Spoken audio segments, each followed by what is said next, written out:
Hello, dear friends. This is the Medium's Harvest. What a joy. A book that has been redefining our lives because it makes us feel about ourselves. We're knowing more than before with Emmanuel that life is the life of the Spirit and that we are here together to really understand that we're spirits who have an origin, who have our divine nature and the destiny which is to constantly progress. But we cannot lose sight that this progress happens in two worlds, and we have the interactions between these two worlds. Mediumship is part of it, inevitably. And that's why Kardec says we're all mediums. Because we feel this connection, the interaction. Inevitably, sooner or later, we'll all on the earth pay attention to this ability that exists in us. At caveman time, if anybody talked about schools and about intellect, the caveman would look at us as if we were crazy. The same happens nowadays. If we talk to people in general, in the mainstream about mediumship, many people are going to look at us as if we're talking about something that is not pertaining to the common, ordinary person. If we tell them that there are schools for mediumship in the spiritist centers, they're gonna think, they're not gonna understand, and they may not even consider it. Not only consider it, they may disregard it or still persecute us, because that still happens on the earth. That's the level where we are on the earth nowadays. And people are waiting phenomena, fantastic things to prove to them that life goes on. Allan Kardec, in the book, Medium's book, which is the reason why we're studying chapter 78 of the Medium's Harvest by Emmanuel about phenomena.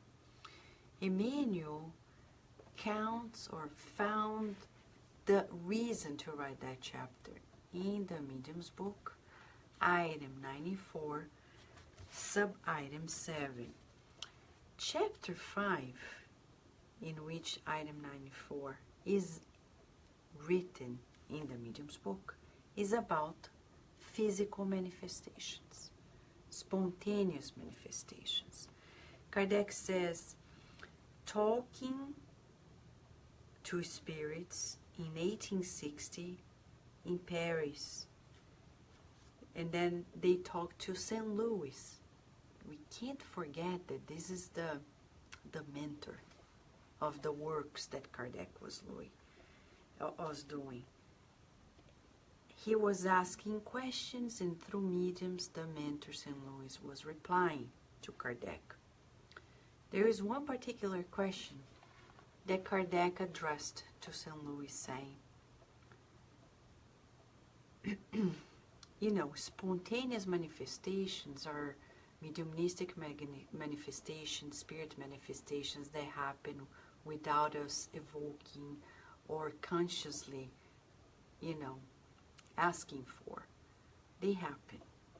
So since spontaneous manifestations are often allowed and even caused for the purpose of convincing disbelievers, it seems to us that if some of these individuals were themselves their target, they would be forced to yield to the evidence. People often complain of not having witnessed conclusive facts. Wouldn't it depend on spirits to provide them with appreciable proof? This is interesting. I know many people come to me and say, Vanessa, if the spirits prove to me, then I will believe. What would you say? Kardec asked this question. Couldn't the spirits just bring the proof and that's it? Answer. This is a high answer, huh? From St. Louis. He's saying to us,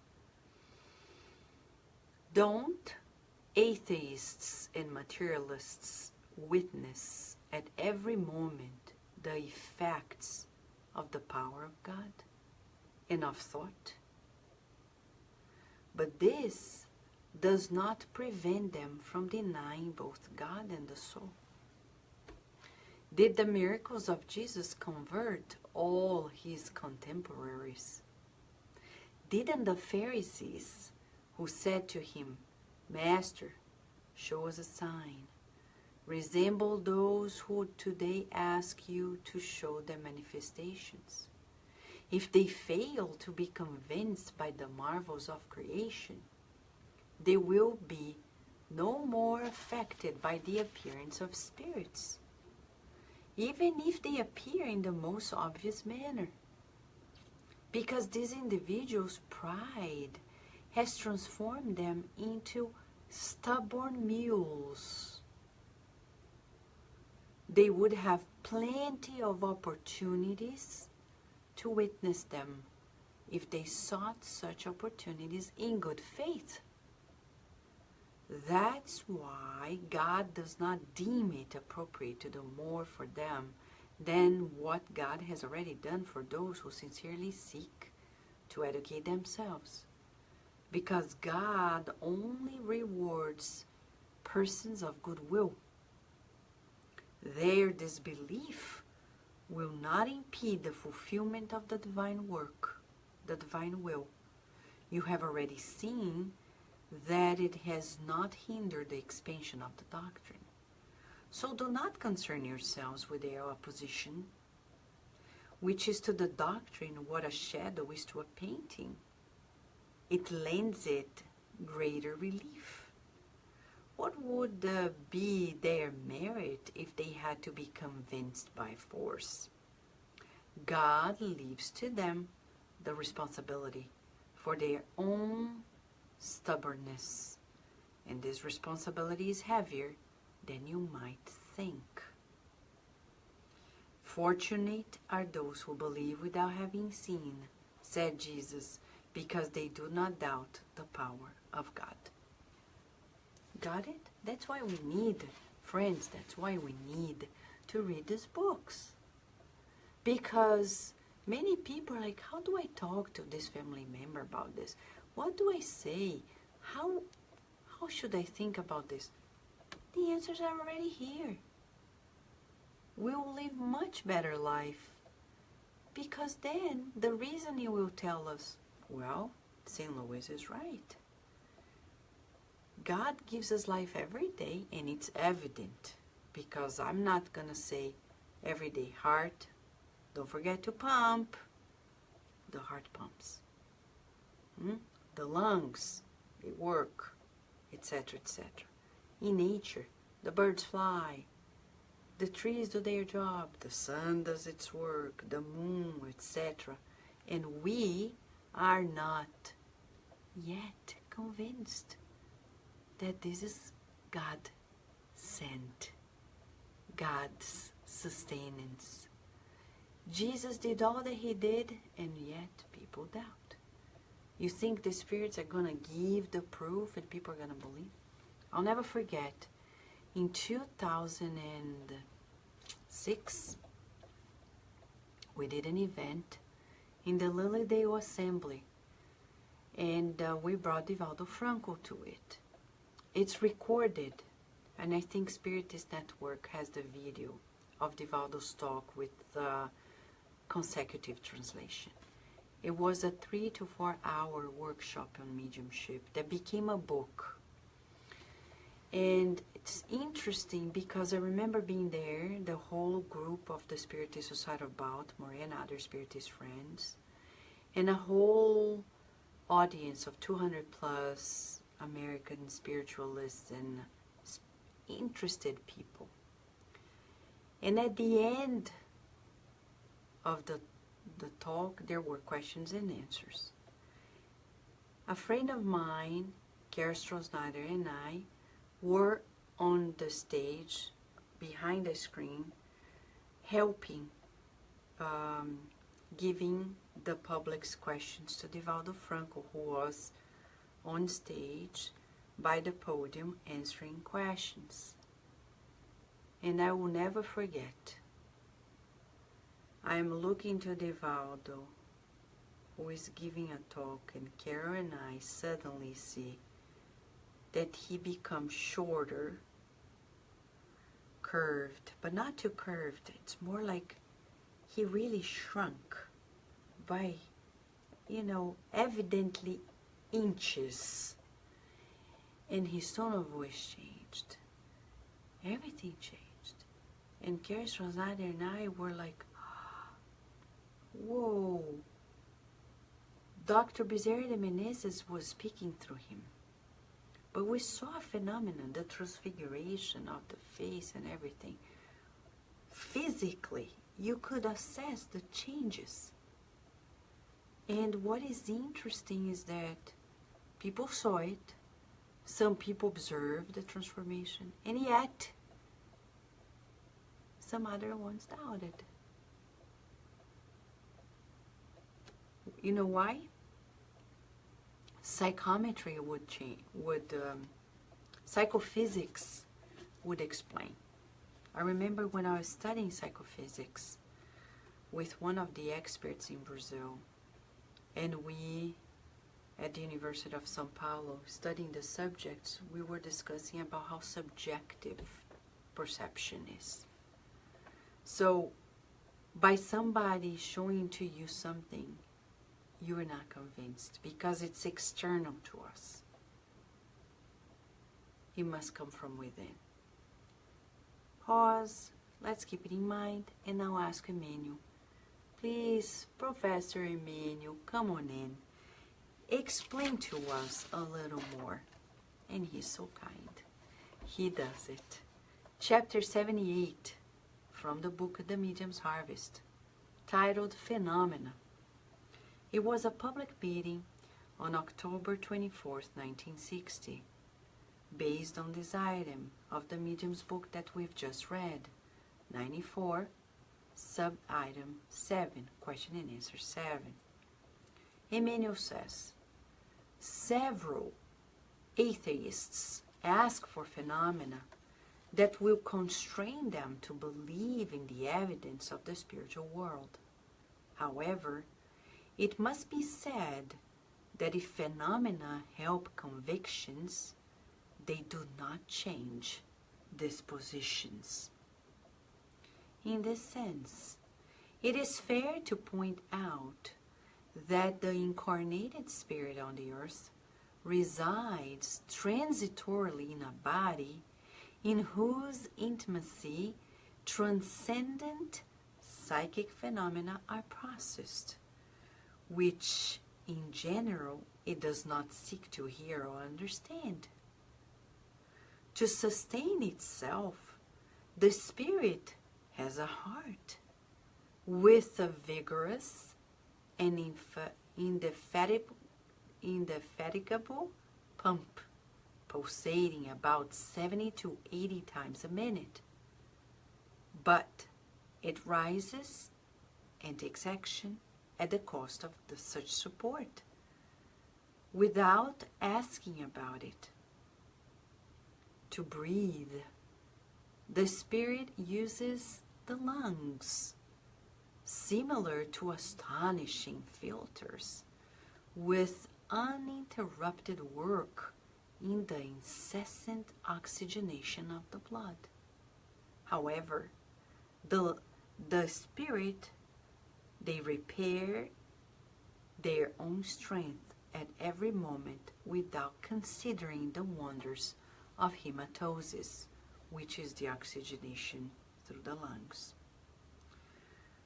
To think, the spirit relies on the brain, precious machinery articulated by billions of cells, to be defined by specific functions. However, it makes the most complex associations of ideas without any concern for the mechanisms of the mind. To see, the spirit has eyes, camera in whose retina work millions of cell units, with service determined for hours of intense light and for hours of shade. However, it spontaneously sees without meditating on the sublime powers of vision. To listen, the spirit has ears, remarkable speakers, to be structured in various compartments, destined to record the sounds, but it listens without the least admiration for the auditory marvel to express itself. The spirit brings with it the larynx for true musical instrument, destined for the physiological production of the voice. However, it is expressed in the most diverse languages without reflecting on the wonders of speech. Wherever the spirit turns, the human individual finds phenomena and more phenomena to request the faculties of interpretation. However, if you still do not seek to apprehend the spirituality that carries within you, that you carry within you, how will you accept the spirituality that challenges from the outside in? Let us avoid the systematic purpose of provoking phenomena with the aim of imposing on humanity the certainty of his survival beyond death, since from multiple phenomena the path they traverse is full. By disseminating the noble study and grounding our words in example, let us help as much as possible to simply reason this. Isn't that amazing? We have phenomena happening every day. We often say that people ask us like, I would love to see materialized spirits. When you look at a baby, you're seeing a newborn is the materialized spirit. Literally, a spirit that immerses itself in matter. That's a phenomenon. What a miraculous phenomenon. And I say miraculous in the sense of extraordinary. We're breathing now, we're speaking, and we just don't get it. The phenomena that is happening to sustain our lives. Think about a tree that is living its life, and the production of its oxygen is giving us life. That's a phenomenon in itself, and we don't realize it. No wonder Amélia Rodrigues, through Divaldo Franco, wrote the poem of gratitude. The poem of gratitude is this deep awareness about this phenomena of life. And you and I have thousands of reasons to appreciate and embrace it. How can we demand for more if we don't appreciate the phenomena that is around us? But on the other hand, if we do appreciate it, which is a homework for us, we need to know how deeply we're aware of these beautiful phenomena of life in us, in the physical body, in life.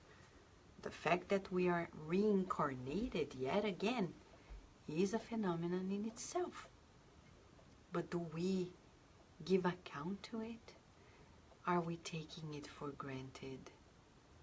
Some people ask me, Vanessa, what do I do with my mediumship? Where do I start? And the answer is, learn about yourself, about your physical body, the sensations of the body, how you're picking up your perceptions. And little by little, you're going to learn to filter and sort out what is yours, what is not yours, right? Let's say, for example, you are well, you take your car, go to a store, you're doing well, you're feeling well, and you come back. You enter your house and you start feeling a headache. And later in that day, there is a mediumistic meeting. And you ask, where is this coming from? Well, the spirits are counting, the high spirits are counting on you to bring needy spirits or suffering spirits or obsessing spirits to the meeting. And you're starting to feel a little bit what they're feeling, the heaviness. So don't skip the meeting, please. Stay put and say, I am sure that after the meeting I'm going to feel better. And that's always the case. Unless you have the flu. But that's another story, because flu comes with symptoms. A headache is not the only one. But we're just saying, pay attention, because what Kardec calls the malaise are signs that we're connected. And that's a phenomenon in itself, but I can only recognize it if I acknowledge what Emmanuel is saying. He says this, wherever we are, we find phenomena and more phenomena to request our perception. When he talks about interpretation, he's saying perception. Because let's not forget, let's say this is fire and my finger is here, fire burning, and he touches it. The fire emits stimulus, hot stimulus. Boom, connected here. The nerve endings are going to travel and cross the spinal cord up into the brain and in the nervous system. When it gets there, it gives me an awareness. What is it? Hot. Withdraw, so you don't burn yourself. But the interpretation, the perception, pain is perception. The perception is an interpretation of the stimulus, the sensation. We're all surrounded by stimuli, and not necessarily we are perceiving them. To perceive, we need another level of awareness, which is not subliminal anymore. It requires some form of consciousness. Of course, we're not talking about automatic, mediumistic phenomena. That's another story. We'll talk about it another day. But we're talking about the need to perceive. And perception will require some form of decoding, let's say this way. For example, there is an ice cube. My finger's touching the ice cube. How do I know it's cold? Because there is an information that is stimulated here, electrically, chemically, traveled, and then I got an input that was decoded in my brain and gave me a reply saying, withdraw because it's cold, right? You eat something. The taste buds have receptors. It receives that stimulation. The receptors are connected to cranial nerves, connected to our brainstem, and then to higher cortical areas. You decode it and you say, ooh, it's chocolate. It tastes good. Or like, oh no, this is too spicy. or no, it's sour. So any stimulus that is an input is going to generate an interpretation, decoding, and then perception pushes a response. For spiritual phenomena, it's not different. Many things happen at spiritual level and don't get to be transduced into the physical brain. Why am I going to add this? This is the second homework we would like you to ask to do. In the second part of the Spirit's book, and I forgot now the chapter, forgive me, the number of the chapter, but it talks about perception, sensations, and perceptions of the Spirit. Kardec discloses to us which part of us as spirits, the triple composition, physical body, spiritual body, perispirit, and the spirit, processes sensations. It's the spiritual body, the perispirit. But read about it, please. Forgot the number of the chapter, but it's in the second part of the Spirit's book. It talks about sensations and perceptions of spirits.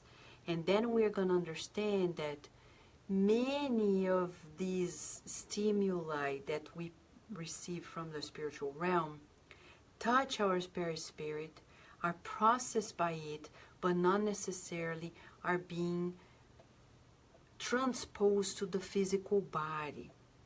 And that's why many people say, I'm not a medium, I don't perceive anything, because they are counting on the perceptions through the physical brain.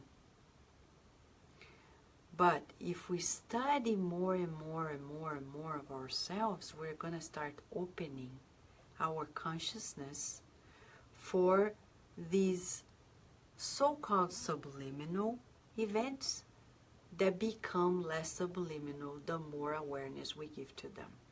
Okay? That's a challenge for us. Challenges are good. We want to be challenged because we want to progress. The new is a sign that we're progressing. When we're working on the same old, it's a sign we're not progressing, right? So here we have Leah, chapter 6. She's helping us. Chapter 6, questions 237 and 256. Thank you, Leah. Thank you for helping us. Chapter 6 of part 2 of the Spirit book by Kardec, starting 270 and 37, okay? It's important for us. You may be asking, but Vanessa, why do I want to know this? You want to know about yourself. The more you know, the more you progress. Remember the law of progress. It's not a choice. It's a law. We're invited every day to progress. So when you wake up, listen to the voice of God, quote unquote, saying, welcome to progress. Every morning, huh? Instead of listening to the cook-a-doodle-doo, cook-a-doodle-doo, it's actually God saying, welcome to progress. And then you rejoice. Welcome to progress. And when challenges appear, we're like, whoo, I'm going to breathe in and out and do my Zumba today, right? Teresa Castro is saying, so is this using intuitive brain, using right brain versus analytic left brain? Yes, it is, Teresa. And tomorrow, when we come back, Emmanuel is such an educator that he's tying out this chapter into 79, which is about intuition. And we're going to talk about that. Okay? So now we're focusing on the importance of refining our perception, which means amplifying our awareness. How do I do it? Emmanuel is giving us a tip. Observe the functions of your physical body. Acknowledge them, because when you do, you are acknowledging tangible phenomena. And once you do it, you'll be more perceptive of the apparent, untangible phenomena. Feel your heart. Breathe in and out. You know, pulsation. You can feel it here in your pulse or here. Feel it. Say, heart, I want to feel it. I want to feel you. Thank you for pumping so beautifully. Observe when you taste something. That's mindfulness. Be in the present, but not only aware, but grateful. Say, oh, thank God I can perceive with touch the textures. Thank God I can, caress and feel the kindness that I'm giving to myself, to this physical body.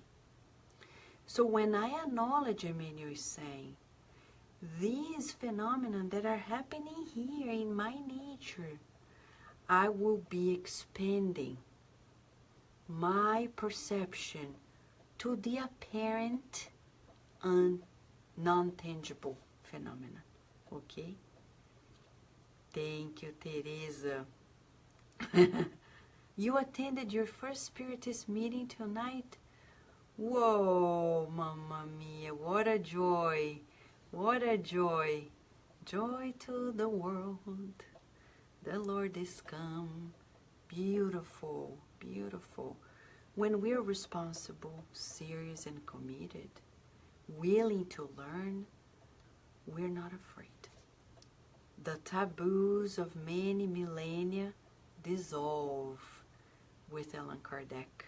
Right, friends? Right, Broody? Let's say hi to everybody. Let's say hi. Hello, Eliza. How are you? Yara Gouveia, beautiful hug to you. Andrea Torres, you're here with us. What a joy. Kátia, what a joy. How are you? Pedro Rodrigues. Welcome, Pedro. Nina Dewey. Adilson, how are you? Nora Brasil. How are you, Nora? Julija. Gustavo. How are you, Julija and Gustavo? Raquel Bakeshi, how are you? Pérola Bronze, how are you? Paula, my friend, how are you, Paula? Narciso, our light man. John the Rose, our eternal friend. Karina Alice, diligent Kardec Radio teamwork with Leia Severo. Thank you, friends. And I can't forget Raquel Murray and many friends. So welcome, welcome. Cessa, what a joy, Cessa. Celebrating life. Right, Katia? Yes, we're celebrating life here. And life with awareness. So our homework is to verify how much we're paying attention to these phenomena of life. Professor Eurípides Barçanufo, in his understanding of our lives as spirits who are living temporarily this life, he often said we need to pay attention, open our sensibility to perceive nature, right? Thank you, Paula, right? Oh, your husband, Eliza Braulio, is listening now. A kiss and a hug to the power couple. Beautiful. Okay? If you're listening to us on demand, I know Shane Martin, our friend, Evelyn, and Teresa Catapane, many others. A kiss and a hug to all of you. Feel Dulce and others are together. Carol Correa. Intuition is the theme tomorrow. Why do we need to talk about this? Because it's part of this interaction, the interchange between two worlds. What does Emmanuel tell us? Intuition is thought to thought. What? It's almost rhyming, huh? Steve McPherson, thank you for being with us. So, intuition is thought to thought, says Emmanuel. And he says, only the thought of compassion is capable of translating faithfully the thought of the light. Bring your Kleenex tissue, because Emmanuel is going to be poetic. What can I say to you? But the loving kindness of Emmanuel, he brings us knowledge, but also a lot of love. Oh, Emmanuel, bless your heart and the hands of Chico Xavier. Friends, right, Angelita and Fernando Oliveira, friends, so let us do our homework and read chapter 6 from item 237 in the Spirit book by Kardec to understand more about ourselves and how we can expand our perceptions. Shall we, Deborah Tessarolo? And until tomorrow, friends, God willing.